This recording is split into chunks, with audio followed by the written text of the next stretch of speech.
மீனராசி அன்பர்களே, மீனராசி இப்போது கும்பத்திலிருந்து மீனத்திற்கு தான் சனி பகவான் பெயர்ச்சி அடைய போகிறார். அதாவது உங்களுக்கு ஜென்ம சனியாக வரப்போகிறார்.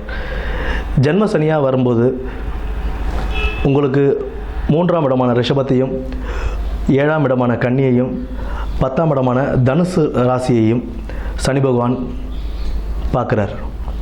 இதில் 10ஆம் இடமான தனுசு ராசியை சனி பகவான் பார்க்கும்போது உங்களுக்கு தொழிலில் ஒரு நல்ல ஒரு முன்னேற்றத்தை ஏற்படுத்தி கொடுப்பார். கடின உழைப்பால் தொழிலில் ஒரு நல்ல முன்னேற்றத்தில் நீங்கள் நல்லபடியாக வர முடியும். 4ஆம் இடமான மிதுனத்துக்கு குரு பகவான் மே மாதத்தில் பெயர்ச்சி அடைய போகிறார். மே மாதத்தில் குரு பயிற்சிக்கு பிறகு 4ஆம் இடம் அப்படின்னும் போது உங்களுக்கு வீடு வாகனங்கள் அமைவதற்கான நல்ல ஒரு வாய்ப்புகள் இருக்குது. வீடு எக்ஸ்டென்ஷன் பண்ணுறது, புது வாகனங்கள் வாங்கிறது, இது எல்லாத்துலேயுமே நல்லபடியாகவே மேலே வரலாம்.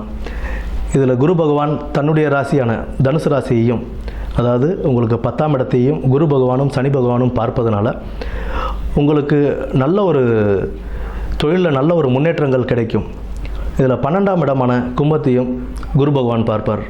அதாவது இத்தனை வருடங்களாக வெளிநாட்டுக்கு போகிறதுக்கு ட்ரை பண்ணிகிட்டு இருந்தவங்களுக்கு ஒரு நல்ல ஒரு பொற்காலமாகவே இந்த குரு பயிற்சிக்கு பிறகு உங்களுக்கு வெளிநாடு போக வேண்டிய யோகம் இது எல்லாமே நல்லபடியாகவே அமையும். ஏன்னா 12ஆம் இடத்தை குரு பகவான் பார்க்கும்போது உங்களுக்கு அதிலிருந்த தடை தாமதங்களை நீக்கிட்டு நல்ல ஒரு கம்பெனியாக பார்த்து நீங்கள் நல்லபடியாக போய் ஜாயின் பண்ணுறதுக்கான வாய்ப்புகள் நிறைய உண்டு. ஏன்னா 10ஆம் இடத்தை சனி பகவானும் குரு பகவானும் சேர்ந்து பார்க்கறதுனால உங்களுக்கு தொழிலில் நல்ல ஒரு மேன்மைகள் கிடைக்கும்.